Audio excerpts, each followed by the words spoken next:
This channel does not promote any violent, harmful, or illegal activities. All content provided by this channel is meant for an educational purpose only. মশাগা চাঁদবেড়িয়া সড়কের বেহাল দশা, দুর্ভোগের সাধারণ মানুষ। মশাগা থেকে চাঁদবেড়িয়া যাওয়ার প্রধান সড়কটি দীর্ঘদিন ধরেই বেহাল অবস্থায় পড়ে আছে। গুরুত্বপূর্ণ এই সংযোগকারী রাস্তাটি গ্রামীণ এলাকা থেকে শহরে যাতায়াতের অন্যতম মাধ্যম হলেও বর্তমানে তার অবস্থা এমন যে প্রতিদিনই যাত্রীদের প্রাণ হাতে নিয়ে চলাচল করতে হচ্ছে। রাস্তা জুড়ে বড় বড় গর্ত, ভাঙা পিচ এবং কোথাও কোথাও কাদা ও জল জমে ছোট ছোট পুকুরের মতো হয়ে গিয়েছে। বর্ষাকালে জলাবদ্ধতা আরো বাড়িয়ে তুলেছে সাধারণ মানুষের দুর্ভোগ। স্থানীয় বাসিন্দারা অভিযোগ করে বলেন, নিষেধাজ্ঞা থাকা সত্ত্বেও কিছু অসাধু ব্যবসায়ী বড় বড় পণ্যবাহী গাড়ি ঢুকিয়েছে, যার ফলে এমন বেহাল দশা এবং বহুবার প্রশাসনকে জানানো হলেও রাস্তা সংস্কারের কোনো উদ্যোগ নেওয়া হয়নি। এর ফলে স্কুল পড়ুয়া শিশু, অফিসগামী মানুষ থেকে শুরু করে জরুরি প্রয়োজনে অ্যাম্বুলেন্স বা পণ্যবাহী গাড়িও ভোগান্তিতে পড়ছে। দুর্ঘটনার আশঙ্কা সর্বদাই থাকছে, বিশেষ করে রাতের অন্ধকারে গর্ত এড়ানো প্রায় অসম্ভব হয়ে পড়েছে। রাস্তার অবস্থা খুবই খারাপ। আমরা চেষ্টা করছি, সবাইকে জানাচ্ছি, অনুরোধ করছি যাতে রাস্তাটা একটু যাওয়ার মতন উপযোগী হয়।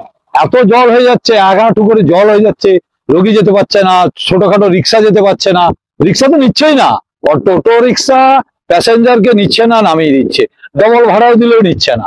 এবারে কেনেলের ওপাশ দিয়ে একটা রাস্তা ভালো আছে, কিন্তু ওই রাস্তা দিয়ে দুদিকে ক্রসিং করা যাচ্ছে না।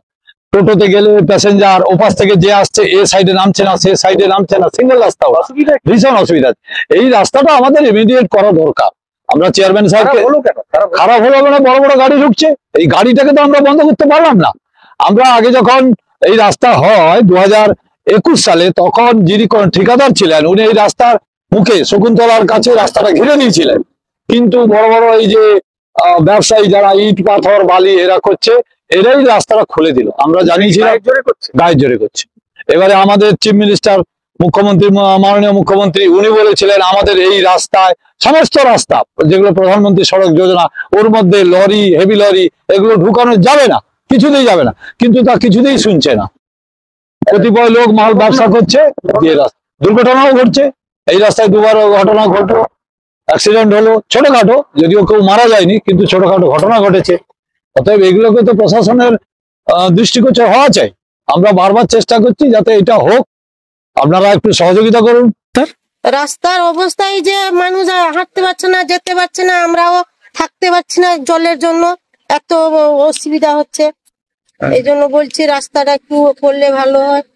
যাতায়াতের খুব সমস্যা? হ্যাঁ, যাতায়াতের সমস্যা নয়। কাউকে জানিয়েছেন? হ্যাঁ, জানিয়েছি তো, বলছে এখন হবে না, দেরি হবে। এলাকাবাসীর দাবি, রাস্তা শুধুমাত্র স্থানীয়দের নয়, এই রাস্তাটি দুর্মুট গ্রাম পঞ্চায়েত ও কুসুমপুর গ্রাম পঞ্চায়েতের এলাকাধীন। এই রাস্তা দিয়ে প্রায় 50টি গ্রামের মানুষের যাতায়াত, তাই অবিলম্বে রাস্তা সংস্কার করে চলাচলের উপযোগী করে তোলা প্রয়োজন, না হলে বড় ধরনের দুর্ঘটনা ঘটার সম্ভাবনা আছে। যদিও প্রশাসনিকভাবে কাথি 3 পঞ্চায়েত সমিতির সভাপতি বিকাশ চন্দ্র বেদ জানান, বিগত প্রায় 2 বছর ধরে সত্যিকারের রাস্তাটি প্রায় বেহাল অবস্থায় রয়েছে, তবে খুব শীঘ্রই কাজ শুরু হয়ে যাবে।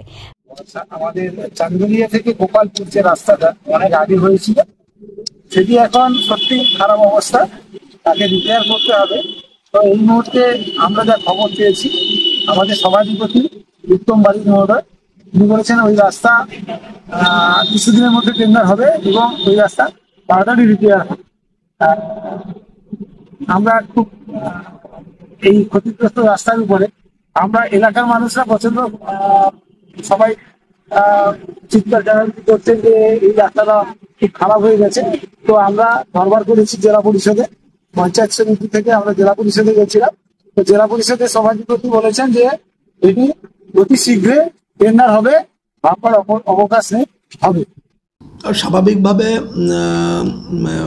রাস্তাটা একদম চাঁদবেড়িয়া থেকে আমাদের করলদা পর্যন্ত রাস্তাটা ওটা, তো দুর্মুটের একটা পার্ট আছে, কুসুমপুরেরও একটা পার্ট আছে। আমরা স্বীকার করছি যে এই বর্ষার সময় অসুবিধা, রাস্তাটা রিপেয়ার করা খুব প্রয়োজন আছে। তো বাংলার মুখ্যমন্ত্রী মমতা ব্যানার্জি অনেক প্রতিকূল পরিস্থিতিতে কিন্তু আমাদের ডেভেলপমেন্টগুলো করছে। তো ইতিপূর্বে আপনারা জানেন যে রাজ্যের সরকারের সঙ্গে কেন্দ্রের সরকারের যে একটা বন্ডিং থাকে, যেটা পার্সেন্টেজ যে কোনো ডেভেলপমেন্টে থাকে, সেক্ষেত্রে কেন্দ্রের সরকার এখানে একটা বৈষম্য আচরণ আমাদের ওয়েস্ট বেঙ্গলের ক্ষেত্রে করেছে। সেটা বাংলার মুখ্যমন্ত্রী মমতা ব্যানার্জির উন্নয়নকে স্তব্ধ করবার জন্য, বাংলার মুখ্যমন্ত্রী মমতা ব্যানার্জি 1 নম্বরের মুখ্যমন্ত্রী স্বীকৃতি পাচ্ছে, সেই জায়গা থেকে নামানোর জন্য একটা কৌশল অবলম্বন কেন্দ্রের সরকার করেছে। তো সেক্ষেত্রে সেই প্রতিকূল পরিবেশ পরিস্থিতিতে আমরা দেখেছি বাংলার মুখ্যমন্ত্রী মমতা ব্যানার্জি আমাদের পথশ্রী 3 আমার এই রাজ্যে অনেক রাস্তা, কংক্রিট রাস্তা, পিচ রাস্তা, অনেক রাস্তা হয়েছে। আর রিপেয়ারের ক্ষেত্রে বড় রাস্তা যেগুলো হচ্ছে, তা আমাদের এই মুহূর্তে আমাদের এই ব্লকে 2টো বড় রাস্তা কিন্তু কাজ শুরু হয়েছে, যেটা লোকাল বোর্ড থেকে বলাগাড়িয়া 14 কিলোমিটার রাস্তা, প্রায় 14 কোটি টাকা। আবার এখান থেকে কালীনগর থেকে শ্যামচক পর্যন্ত এই রাস্তাটারও কাজ চলছে, এটারও একটা বড় স্ট্রেনদেনিং রাস্তা হচ্ছে। তো চাঁদবাড়িয়া থেকে করলদার রাস্তাটা হওয়ার দরকার আছে, এটা আমরা স্বীকার করছি। কিন্তু সঙ্গে সঙ্গে বলবো, আমরা এলাকার মানুষকে পঞ্চায়েতি ব্যবস্থায় সতর্ক এই অর্থে বলছি যে প্রত্যেকের কিছু দায়িত্ব কর্তব্য পালন করার দরকার থাকে। আমরা দেখা গেছে গ্রাম বাংলার যে পিচ রাস্তাগুলো হেভি ওয়েট গাড়ি ঢুকে যাচ্ছে, সেখানে কিছুটা হয়তো আমাদের প্রশাসনিক ঘাটতি থেকে যাচ্ছে, যে নির্দিষ্ট ওজন বেঁধে দেওয়াটা আমাদের দরকার। তো পাবলিক স্বাভাবিকভাবে অন্যায় আবদার করতে এরকম একটা পরিবেশ পরিস্থিতি কোথাও হয়ে যাচ্ছে। তো সেক্ষেত্রে নিশ্চিত চাঁদবাড়িয়া থেকে করলদা পর্যন্ত যে রাস্তাটা, সেটা বর্ষাকালে একটু অসুবিধা হচ্ছে, এটা অবশ্যই আগামী দিনে নিশ্চিত আমাদের সরকার বাহাদুরের নিশ্চিত লক্ষ্য আছে, সেটা অবশ্যই আগামী দিনে রিপেয়ার হবে। Bureau report, live news TV.